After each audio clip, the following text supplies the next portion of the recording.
काँग्रेस नेते बाळासाहेब थोरात बोलतायत, थेट तिकडे जाऊया। काल भिवंडी आणि सांगलीचे लोक भेटायला आले होते। तुम्ही त्या बैठकीमध्ये प्रदेशाध्यक्ष त्या बैठकीमध्ये होते, काय नेमकं झालं? सांगली आणि भिवंडीचा तिढा आमच्यासाठी आजही आहे, कारण आमचे जे प्रमुख कार्यकर्ते होते, जे उमेदवार म्हणून पुढे येत होते, ते अजूनही नाराजीनं काही ना काही कृती करू पाहत आहेत। आणि म्हणून दोन्ही मतदारसंघातले त्यांच्याशी चर्चा आम्हाला करायची त्यांना बोलवलं होतं। परंतु आमचे सांगलीचे जे इच्छुक उमेदवार विशाल पाटील ते काय उपस्थित राहिले नाही। बाकी कार्यकर्ते, प्रमुख कार्यकर्ते आले होते। विश्वजित कदम होते, पृथ्वीराज पाटील होते, त्याचप्रमाणे आमदार सावंत होते। बाकी आम्ही चर्चा त्यांच्याशी केलेली आहे आणि अजूनही प्रयत्न आहे की हा विषय मिटला पाहिजे। आम्ही महाविकास आघाडी म्हणूनच पुढे गेलो पाहिजे। म्हणजे आमची चर्चेचा भाग हाच आहे की महाविकास आघाडी म्हणूनच आपले निर्णय असले पाहिजे आणि त्या दृष्टीनं अजूनही आम्ही विशाल पाटलांशी संपर्क हा करण्याचा प्रयत्न करतो आहोत। विशाल पाटील काल जो फॉर्म भरला तो काँग्रेसकडून भरला असं त्यांचं सांगणं, मग त्यांना एबी फॉर्म कोणी दिला? नाही, एबी फॉर्म तर बिलकुल दिलेला नाही, ही वस्तुस्थिती आहे। हे खरं आहे की आमची सेंट्रल इलेक्शन कमिटी जी असते, स्वतः सोनियाजी ज्यामध्ये बसतात, त्यामध्ये आम्ही विशालचं नाव हे त्यामध्ये मान्य करून घेतलेलं होतं। कारण आम्हाला अपेक्षा होती की आम्हालाच ती जागा दिली जाईल आणि नॅचरली दिली जाईल, म्हणजे सहजतेनं मिळेल असं वाटत होतं।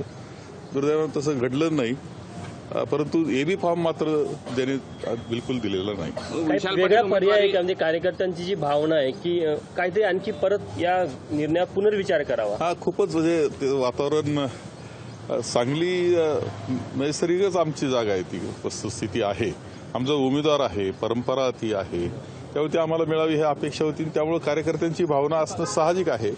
परंतु आपण ज्यावेळेस एकत्र काही पक्षांना घेऊन पुढे जात असतो महाविकास आघाडीच्या माध्यमातून किंवा कुठेही, त्यावेळेस काही फायदे तोटे सुद्धा, त्याचे फायदे जसे घ्यायचे असतात तसे तोटे घ्यायचे असतात।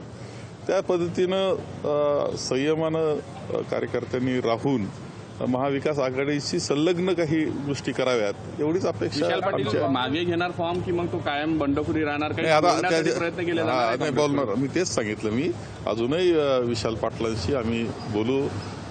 अध्यक्ष आमचे नानाभाऊ पटोले आणि आमची हीच चर्चा झाली की विशालशी अजूनही बोलू, आपण चुकीचं पाऊल उचललं जाणार नाही याची काळजी घेऊ। बरं, चंद्रराव पाटील यांनी असं म्हटलंय की मी माझी उमेदवारी जर अडचण होत असेल तर मागे घ्यायला तयार आहे, पण काँग्रेसनं सांगावं की शेतकऱ्याचा मुलगा खासदार झालेला चालणार नाही। शेतकरी कोण मुलं शेतकऱ्याचे नाही? शेतकऱ्याचे सर्वच आम्ही शेतकऱ्याचेच मुलं आहोत। सांगलीला उभं राहत असताना सर्व शेतकरीच आहे। तिथल्या शहरातला सुद्धा व्यक्ती तिची शेती थोडीफार काही ना काही असते, तो विषय नाहीये। शेतकऱ्याचीच मुलं आहे आम्ही, सर्वच शेतकऱ्याची मुलं आहे, हा काही विषय नाही। काँग्रेसनं दक्षिण मध्यवर जो होता मुंबईतील तो दावा सोडलेला आहे। कुठेतरी ज्या वर्षा गायकवाड होत्या नाराज होत्या, ते मल्लिकार्जुन खरगे यांनाही भेटले आहे, थोड्याशा नाराजी आहे आणि खोलवर आहे। आमच्या अध्यक्ष आहे मुंबईच्या वर्षाताई, त्या नाराज आहे, काही कार्यकर्ते नाराज आहे का आपल्याला जागा मिळाली पाहिजे होती। जिथं धारावी दादर हा भाग आपण जर पाहिला तर तो काँग्रेसला कायम अनुकूल राहिलेला आहे आणि तिथे ती जागा मिळावी हा अपेक्षा असणं साहजिक होतं। अजित पवारांनी बारामतीमधून देखील लोकसभेचा फॉर्म भरलेला आहे, ते डमी उमेदवार म्हणून त्यांनी फॉर्म भरलेला आहे। ही बातमी मला आता तुमच्याकडून कळते, मी चॅनल आज पाहिलेले नाहीत। पण ज्या पद्धतीनं अनेक ठिकाणी जे आहे काँग्रेसचे जे जागा होत्या त्या सुटल्या असल्यामुळे नाराजीचं मोठं हे आहे, ते आव्हान कसं? हा भिवंडी असंच आहे। खरं आहे की भिवंडीचे कार्यकर्ते आम्हाला उभं राहू द्या, हे करा, असं आहे की ज्यावेळेस कोलेशन असं पद्धती एकत्र आम्ही येतो, 3-4 पक्ष असतात, 2-3 पक्ष असतील, तर काही ना काही जागा त्यांना देणं हे साहजिक असतं, त्याशिवाय ते एकत्र येऊ शकत नाही। आणि ह्याच्यामध्ये काही जागा ज्या असतात चांगल्या परंतु द्याव्या लागतात। ही आम्ही खूप चर्चा 3 महिने केले, आग्रही राहिलो, आम्हीच नाही, दिल्लीचे आमचे वरिष्ठ आहे KC वेणुगोपालजी आहे, मुकुलजी वासनिक आहेत, चैनीथालाजी, हे सुद्धा स्वतः बैठकींना बसलेले आहेत आणि चर्चा आम्ही केलेली आहे, आग्रह धरलेला आहे।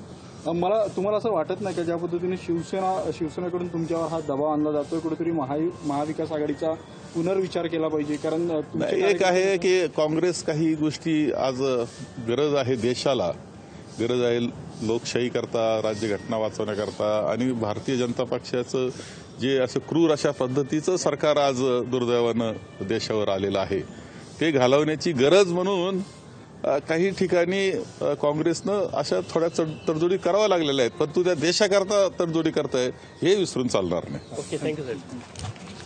काँग्रेस नेते बाळासाहेब थोरात माध्यमांशी बोलत होते. विशाल पाटलांशी आम्ही चर्चा करू आणि योग्य तो तोडगा काढू असं बाळासाहेब थोरातांनी म्हटलंय. सांगलीमध्ये विशाल पाटलांनी 2 उमेदवारी अर्ज दाखल केल्याचं बाळासाहेबांनी म्हटलंय. तर विशाल पाटलांकडनं अपक्षसह काँग्रेस पक्षाच्या वतीनं देखील आता अर्ज दाखल करण्यात आलेला आहे. मात्र विशाल पाटलांना पक्षानं एबी फॉर्म दिला नसल्याची माहिती देखील काँग्रेस नेते बाळासाहेब थोरातांनी दिली आहे. इथे घेतो एक छोटासा ब्रेक नंतरही पाहूयात महत्त्वाच्या अपडेट. आपण पाहताय लोकशाही मराठी. ऐका, पहा, जागरूक रहा. लोकशाही मराठी. ऐका, पहा, जागरूक रहा.